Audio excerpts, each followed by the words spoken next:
د رئیس ملخان حق نواز پارک راغون شوی د کانو میده کولو پلانټونو مالکانان وای حکومت بدوی د کاني میده کولو بندیز لګولای د کاني چین او پاکستان ترمنځ لوی راداري سیپه کې کارول کیږي حکومت د ټانګ د رئیس ملخان او لکی مروت پلانټونو بندیز کړی دي او د دوی په خبره د ظلم انتها دغه د چې د پنجاب پلانټونو ته اجازه ورکړي او د دوی په خبره دغه بندیز څخه د پنجاب د کانو میده کوونکو کاروباریان ګټه ترلاسه کوي د تنظیم یو مشر مطیع الله بابر وویل حکومت له دوی څخه د پنجاب خوشالولو لپاره د دوی په کاروبار دغه بندیز لګولای نن تقریبا 20-25 ورځې کې چې موږ سره چا مجلس نه دی کړی وایي چې موږ مجلس نه سو در سره موږ باندې پابندي ده دا کم قانون دی چې ډي سی آی چې زه تاسو سره مجلس نظم کولای اے سی آی زه تاسو سره مجلس نظم کولای چیف سیکرټري له خوا آرډر دی چیف سیکرټري نه پوښتنه وشوه او چې چیف جسټس سره لا پورې د آرډر پته نشته په هغه باندې چې موږ ته کم آرډر ملاو شوی دی موږ پلانټونه بند کړي دي هر شی ختم شو موږ سره پنجاب وال چې راځي پنجاب وال ته فایده ده موږ ته فایده نشته موږ وال کې پی کې ګورنمنت خاموشه ده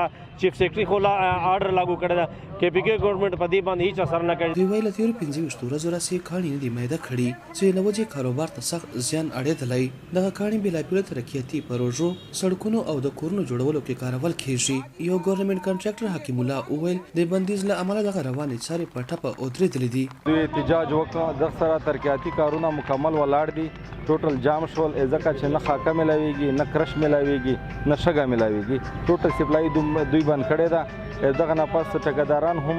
د احتجاج دمکی ورکړی ده چې که څوک دوی د احتجاج واپس نه واخلي نو د ترقیاتي کارونه به بالکل بند شي او نه کیږي د دوی په خبره حکومت د ماحولیاتي الودګۍ په خاطر دغه بندیزونه اعلان کړي خو زیاتوي چې د پلانټونو لپاره د حکومت لخوا اعلان شوی ټول ضرورتونه په ځای کړي خو حکومتي چارواکي بیا هم له دوی سره خبرې نه کوي یو احتجاج کوونکی خلاف اول په خپل یو پلانټ کې د ډمپر ډرایور دی او زیاته کړل د سر نه یوازې کاروباري خلک بلکې په زرګونو شمیره مزدورکارو خلکو معاشي ذریعہ مکمل ختمې شوې دي کم سے کم یو کرش باندې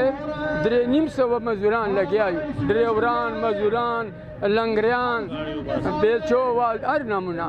دا موږ لګیاي اوس کرش باندې و دا 350 کسان یو کرشوال موږ په کورو چې ناس دغه پرلط وهونکو احتجاج کوونکو سره تر دې مهاله پر کوم حکومتي چارواکو رابطې نه دي کړې خو دوی ویل چې تر کوم پر د دوی دغه جایزې غوښتنې نه وي منلې سوې نو دوی به دغه احتجاج ته دوام ورکوي عدنان بیټنۍ وایس اف امریکا ډیو رادیو او ټي وي